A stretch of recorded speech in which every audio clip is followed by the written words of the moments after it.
Mais ici, on continue toujours à remuer le couteau dans la plaie. Les politiques mémorielles ne sont pas. Soit on fait de l'abus de mémoire, ou bien on fait de l'abus de l'oubli. Continuons. Et la troisième raison pour qu'on aille vers une nouvelle voie, c'est parce que le monde est inquiétant, mais plein d'opportunités. Les pays aujourd'hui, il y a la guerre, il y a les crises, il y a le terrorisme, mais il y a des opportunités qui existent. Seuls les pays stables peuvent profiter de cette opportunité. Alors, si nous continuons à rester dans nos communautarismes aveugles, nous allons rendre chez nous instables. Et même les Rio Tinto et autres là qu'on parle là, le développement, le nid du développement, c'est la paix. Et vous avez vu, actuellement, tous les pays sont en train de parler de quoi? Souveraineté. Souveraineté. Chacun ne pense qu'à soi.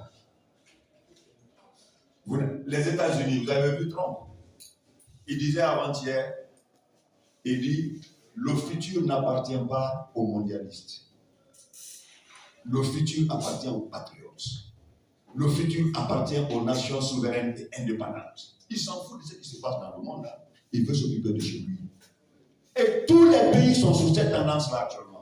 Alors si nous ne nous occupons pas de chez nous, on reste dans cette division stérile-là, on va brûler ce pays qui va perdre.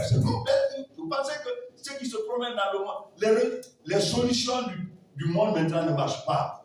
L'ONU est affaiblie, tout le monde est affaibli, chacun ne pense que chez lui.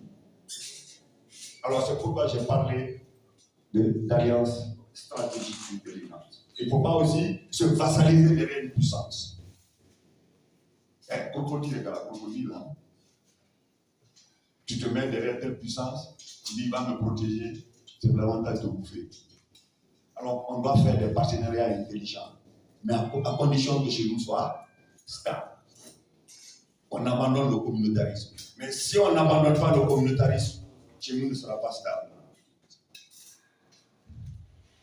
Continue. La quatrième raison, c'est cette transition. Je veux que tu la résumes. Va au tableau, rapidement. Va au tableau récapitulatif. Pourquoi? Regardez, on vous a fait une bonne présentation ici. Comment la transition est. Pour nous, la transition est tiraillée entre un vieux monde et un nouveau monde. Le nouveau monde, c'est quoi? C'est la nouvelle Guinée. L'ancien monde, c'est l'ancien ordre social. Vous comprenez? L'ancien monde, nous avons une société où il y a trop de haine. Oui. Hein? Une société où il y a trop de haine, trop de mauvais souvenirs, trop de divisions communautaires. La laïcité de la République est mal observée. La conséquence, c'est quoi? On a des difficultés de construire une nation. Vous comprenez? Le nouveau monde, où on veut aller, on a une société réconciliée, pleine d'amour, de solidarité, de fraternité, d'empathie, de laïcité, bien observée. Et la conséquence, on aura une cohésion nationale, une unité nationale. Ouais. Alors, voilà la transition est tiraillée entre ces deux mondes. Ou bien, on a aussi le non-respect de la loi par là, la manipulation de la justice dans l'ancien monde, le système politique de gestion de pouvoir affecté par le communautarisme. On ne parle plus de projet.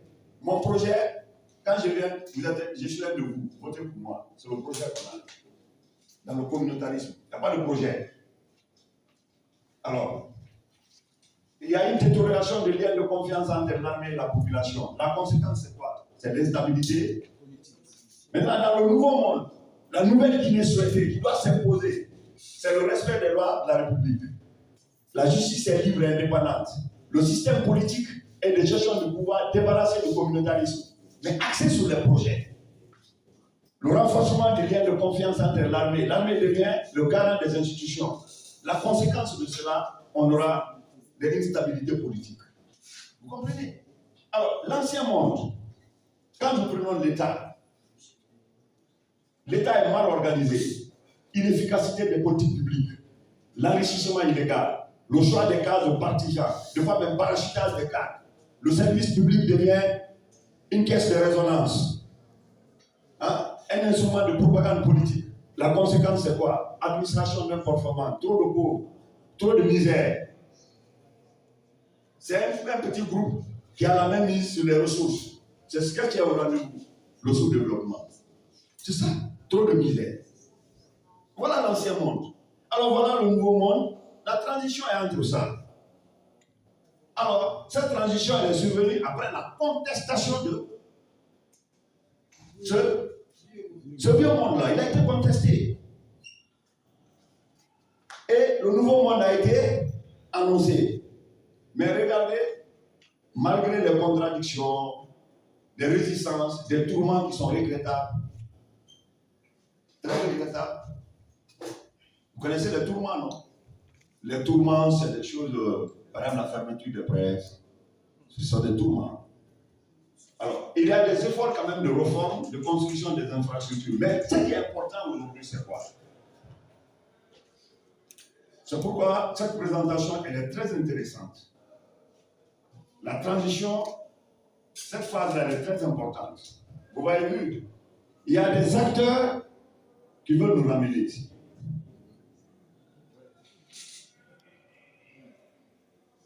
Il y a des acteurs qui veulent qu'on aille ici. Nous, on ne dit pas le nom. Mais nous, ce que nous savons, le MPP, nous sommes là. Nous, on veut qu'on aille. Parce que demain, là, ça va s'imposer. Si ça ne se compose pas maintenant, on aurait prolongé